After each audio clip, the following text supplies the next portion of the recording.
Olá pessoal, tudo bem? Meu nome é Mayara. Hoje eu vim gravar esse vídeo para falar a respeito de uma doença que eu tenho, chamada hidrosadenite supurativa, mais conhecida como hidradenite. A hidradenite ela é uma doença crônica na pele, causa nódulos.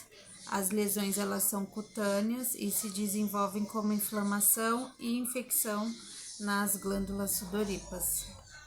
A hidradenite é uma doença rara, considerada uma doença rara ainda. Cerca de 150 mil casos por ano no Brasil. O diagnóstico é feito por um dermatologista, porém, em alguns casos, em algumas regiões, ou pela falta de acesso com especialistas, um clínico geral também consegue dar esse diagnóstico. O tratamento ele ajuda, mas ele não tem cura. Para quem tem essa doença sabe que é muito difícil achar medicamentos que consiga controlar as crises, né? Mas o tratamento ele ajuda sim, porém não tem cura. Que requer diagnóstico, né? Como eu falei, ela é muito confundida com furúnculos, principalmente. Não requer exames, não tem nenhum tipo de exame que aponte que a pessoa tem hidradenite, é só mesmo pelo diagnóstico mesmo. É uma doença crônica, infelizmente, ela pode durar por anos ou a vida inteira. Os sintomas da hidradenite geralmente são caroços que variam de o tamanho de uma ervilha até uma bolinha de gude. É dolorido, cresce até ele estourar e excretar todo o pus. Ou tem que fazer drenagem. O tratamento são por meio de medicamentos, né, que são antibióticos. Nem todas as pessoas se adaptam com os antibióticos. Eu mesmo já tomei muitos antibióticos e nem todos servem para mim ou funcionam. Injeções de corticoides e cirurgia para quem está em estágio moderado a grave, né, que são 3 estágios da doença, 1, 2 e 3. O procedimento em abscessos, quando a gente está em crise, é somente a drenagem mesmo. E a cirurgia, ela é mais considerada no estágio 3. Eu vou falar agora um pouquinho a respeito do medicamento que tem para o tratamento da hidradenite. Na verdade, é o único remédio, né? O único tipo de medicamento que realmente pode se dizer que é para a hidradenite. Porém, o remédio ele é indicado para quem está no estágio moderado a grave, não no estágio inicial da doença. A Anvisa ela aprovou o uso do único medicamento, adalimumab, que é considerado um anticorpo monocloral totalmente humano. Bom, eu vim aqui, né, trazer esse vídeo para vocês justamente por conta desse medicamento. Eu tenho a doença há cerca de 13 anos e agora, depois de 3 anos do meu diagnóstico, eu vou começar o tratamento com a adalimumab. Bom, eu tive o diagnóstico 10 anos para eu poder ter o diagnóstico.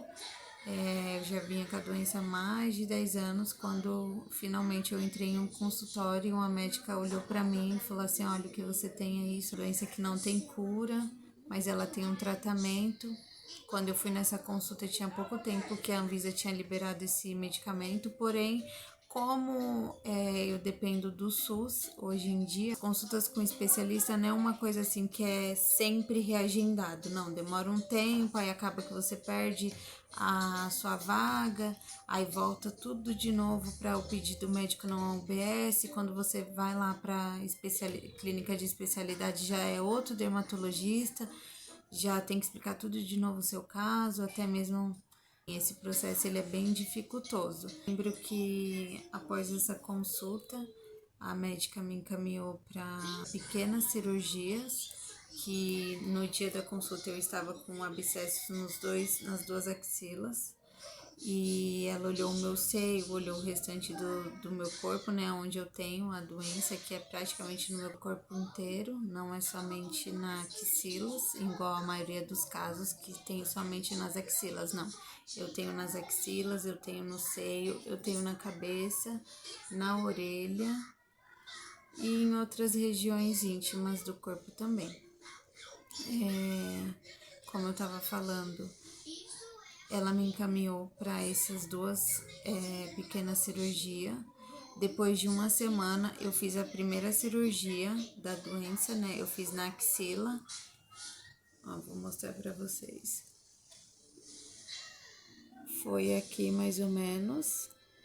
Tirou um nódulo que eu tinha bem grande. Ele estava do tamanho de mão, mais ou menos. E foi tirado. Ficou essa cicatrizinha, mas depois disso já voltou. Esses dias mesmo eu tava com 2 abscessos nessa axila. Eu tô em crise com esse daqui, drenando, ele vai e volta, ó. Agora ele tá bem pequenininho, mas eu tô na luta aí desde a minha gravidez. Bom, eu tenho um bebê de 1 ano e durante a gestação foi a pior fase que eu tive de toda a minha vida. Foi a época que mais os meus hormônios estavam todos à flor da pele e aí então eu tive muita crise. Uma delas foi essa dessa axila que ficou muito grande. Mais pra frente ou em um próximo vídeo que eu venha falar sobre as minhas crises, eu mostro a foto pra vocês de como ficou. Bom, então, aí depois disso, eu fui encaminhada, depois dessa pequena cirurgia, eu fui encaminhada para um cirurgião plástico. O meu sonho é fazer a reconstrução do meu peito, né, do meu seio, fazer a reconstrução e fazer a mastopexia, se eu não me engano é o nome. E aí, chegando lá nesse consultório, cheguei lá no hospital e fiquei muito decepcionada porque a médica falou que não podia fazer a cirurgia no meu caso, porque é uma cirurgia, seria uma cirurgia muito grande, muito extensa. Outro motivo também para ela não querer fazer a minha cirurgia é que na época eu tinha 19 para 20 anos, se eu não me engano, e eu já tinha contado para ela o meu histórico. Eu tenho SOP também, e além disso eu tenho uma incompetência para poder gestar. E eu já tinha falado para ela das minhas 2 percas, né, que eu tive. E aí ela falou assim, olha, você tem a vontade de ser mãe e se eu fazer essa cirurgia, você não vai poder amamentar o seu filho. E aí eu fiquei muito pensativa. Eu lembro que no dia a minha sogra estava comigo e aí ela virou pra médica, a minha sogra virou pra médica e falou assim, olha, não, ela não vai fazer então. Aí eu fui embora muito decepcionada porque eu tenho, por mais que eu tinha muita vontade de ser mãe, mas eu tinha muita vontade de essa parte aqui que eu tenho muito feia no meu peito.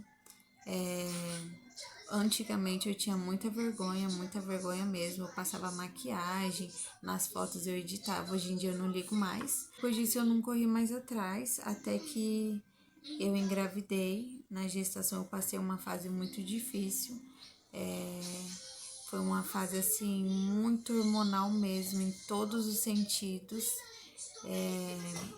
Além da hidradenite, eu tenho aquela hiperidrose, né, que é o suor excessivo.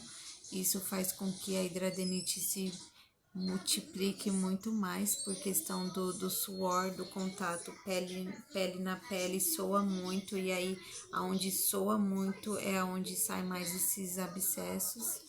E na gravidez eu tive um acompanhamento de pré-natal de alto risco e a médica falou assim, olha, depois dessa gravidez você vai ter que fazer um tratamento, porque eu passei cerca de 3 meses tomando um anti-inflamatório, antibióticos, nada resolvia, né?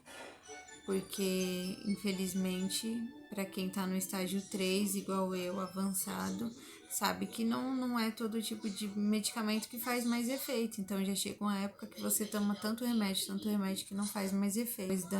Depois do nascimento do meu bebê, quando ele tava com cerca de 3 meses mais ou menos, saiu outro. outro abscesso, que foi o mesmo, né? Na verdade, ele não terminou de drenar e aí ele voltou a crescer de novo. O hospital aqui da minha cidade, ele tá fechado, só entra nele de ambulância, ou seja, UPA de pronto atendimento, para lá eles me encaminhar. E aí eu falei assim, meu Deus, como é que eu vou para um hospital com um bebê? Não tem como. O meu bebê, ele pegou Covid 2 vezes, tinha muito medo. Eu falei assim, não vou ir no posto. E aí eu fui no posto, conversei com o médico que faz o acompanhamento do meu filho, é o médico da família, né? Ele não é pediatra. E aí eu conversei com ele, falei, para mim passar num especialista de novo. E aí ele falou assim, olha, me dá uma semana para estudar o seu caso. Ele é recém-formado na faculdade de medicina que tem aqui na minha região, muito conhecida. E aí ele falou assim, ó, entrar em contato com alguns residentes da onde que eu fiz a faculdade. Lá é referência em dermatologia e eu vou estudar o seu caso e eu vou ver o que a gente pode fazer. E aí foi que ele falou assim, olha, eu estudei o seu caso, tem um remédio que há pouco tempo ele tá disponibilizado para quem tá no estágio moderado a grave dessa doença e eu posso passar esse remédio para você. Você tem interesse? Falei que sim.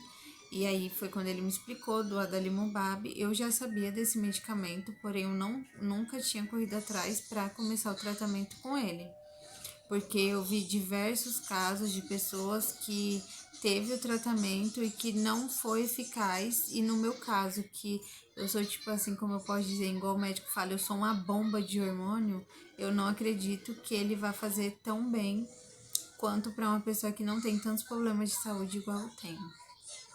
Mas aí é uma opção. Ele conseguiu um encaminhamento para mim com outro dermatologista na rede pública também.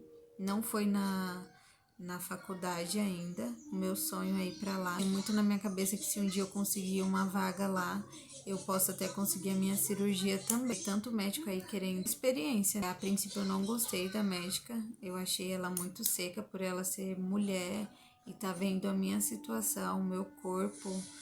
Porém, eu vou precisar continuar o tratamento com ela.